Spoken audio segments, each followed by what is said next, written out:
Nous allons maintenant justifier que la courbe représentative de la fonction logarithme népérien et celle qui représente la fonction exponentielle dans un repère orthonormé sont symétriques par rapport à la droite d'équation y égale x. Voici la courbe représentative de la fonction exponentielle, voici la courbe représentative de la fonction logarithme népérien. Ces deux courbes sont symétriques par rapport à la droite y égale x qui est la première bisectrice du repère. Pour montrer ce résultat, nous allons d'abord établir un premier résultat qui va nous faciliter la tâche par la suite. Nous allons établir un premier résultat dont on a besoin pour notre justification. Ce résultat est le suivant. Dans un repère orthonormé, si on a un point M de coordonnées petit a, petit b, et un point grand N de coordonnées petit b, petit a, ces deux points sont symétriques par rapport à la droite d'équation y égale x. Alors, on le voit clairement sur ce schéma. On va considérer le point grand B de coordonnées petit b, et le point grand A de coordonnées petit a, petit a. Le quadrilatère ANBM est un carré. Pourquoi est-ce un carré? Parce que la droite AM, qui a pour équation donc x égale a, et la droite BN, qui a pour équation x égale b, sont parallèles, et elles sont toutes les deux parallèles à l'axe des ordonnées. De la même manière, la droite BM, qui a pour équation y égale b, et la droite AN, qui a pour équation y égale a, sont parallèles, et elles sont toutes les deux parallèles à l'axe des abscisses. L'axe des abscisses et l'axe des ordonnées étant orthogonaux, la droite AN et la droite BM, donc ces deux droites qui sont parallèles, sont orthogonales aux droites AM et BN. Donc ANBM est un quadrilatère qui a quatre angles droits, c'est donc soit un rectangle, soit un carré, et c'est un carré parce que ici nous avons B-A, et là on a B-1, c'est-à-dire que la longueur de AN est égale à B-A, et la longueur de BN est égale à B-A. Donc on a ici un carré, M et N sont les sommets opposés de ce carré, ici. Les diagonales du carré, c'est-à-dire le segment AB et le segment MN, se coupent en leur milieu en angle droit, donc ici point I. Donc le point M et le point N sont bien symétriques par rapport à la droite Y égale X, qui est en fait la droite AB. Et M et N sont symétriques par rapport à Y égale X, c'est-à-dire par rapport à la droite AB, c'est-à-dire par rapport au segment AB qui est l'autre diagonale, la première diagonale étant le segment MN. Donc si on a un point de coordonnées AB et un point de coordonnées BA, ces deux points sont symétriques par rapport à la droite Y égale X. Et nous allons utiliser ce résultat pour montrer que la courbe représentative de l'exponentielle et celle du logarithme népérien sont symétriques par rapport à la droite d'équation y égale x. On va donc montrer que les courbes représentatives de l'exponentielle et celles qui représentent la fonction logarithme népérien sont symétriques par rapport à la droite d'équation y égale x. Pour cela, on va considérer un point sur la courbe représentative de l'exponentielle, c'est ce point grand M de coordonnées AB. Ce point grand M de coordonnées AB, il appartient à E si et seulement si B est égal à exponentielle de A. Bien sûr, B doit être strictement positif parce que la fonction exponentielle est strictement positive. Donc M appartient à E si et seulement si B égale exponentielle de A, c'est-à-dire si et seulement si A égale ln de B. On va considérer le point NBA, donc qui a la même abscisse que l'ordonnée de M et la même ordonnée que l'abscisse de M.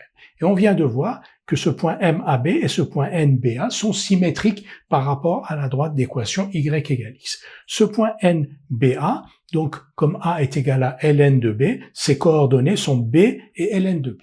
Si ces coordonnées sont B et ln de B, c'est bien que le point N appartient à la courbe représentative de la fonction ln, parce que ln de B, donc ça c'est l'abscisse du point, ln de B est égal à l'ordonnée du point.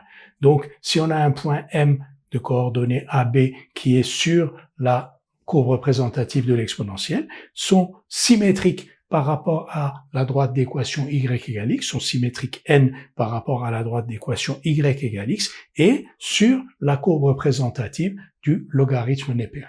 Nous allons maintenant montrer la même chose dans l'autre sens, c'est-à-dire que si l'on considère un point sur la courbe représentative du logarithme népérien, sont symétriques par rapport à la droite y égale x et sur la courbe représentative de l'exponentielle.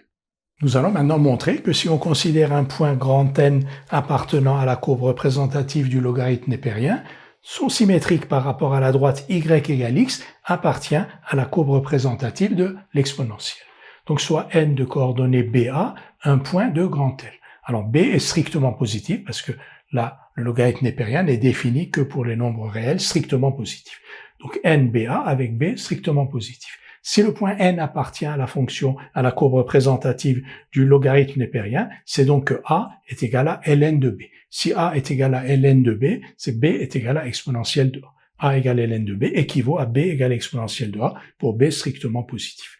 Maintenant, on va considérer le point grand M, qui est le symétrique de grand N par rapport à la droite d'équation y égale x. Et on a vu tout à l'heure que ce point avait pour coordonnée AB, c'est-à-dire que son abscisse est l'ordonnée de N et que son ordonnée est l'abscisse de N. Donc ce point grand M AB, qui est donc le symétrique de N par rapport à la droite y égale x, on va montrer que ce point appartient à la courbe E. Comment? Si on regarde ces coordonnées, A et B, on vient de voir que B égale exponentielle de A, donc grand M a pour coordonnée A, exponentielle de A. Un point qui a pour coordonnée A, exponentielle de A, est bien sur la courbe représentative de la fonction exponentielle. Parce que si on appelle f la fonction exponentielle, vous voyez, f de A égale exponentielle de A. Donc ce point grand M est bien sur la courbe grande. Qu'est-ce qu'on a montré? On a montré que si on considérait un point de la courbe représentative de l'exponentielle, son symétrique par rapport à la droite y égale x appartenait à la courbe représentative du logarithme népérien.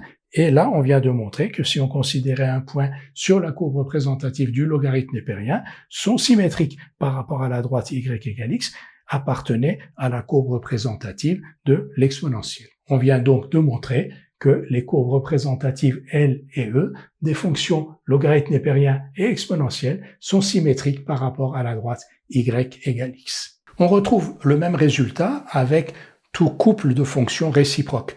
Par exemple, si vous considérez la fonction y égale 2x, la droite y égale 2x et la droite y égale 1 demi de x, 2x et 1 demi de x sont des fonctions réciproques et elles sont symétriques par rapport à la droite y égale x. Un autre exemple, vous considérez y égale x2, la fonction carré, mais définie sur 0 plus l'infini. La fonction carré et la fonction racine de x sont des fonctions qui sont réciproques et leur courbe représentative, donc la fonction carré, sa courbe représentative est une parabole comme ceci, et la fonction racine carrée, sa courbe représentative est comme ceci, et les deux courbes sont symétriques par rapport à y égale x.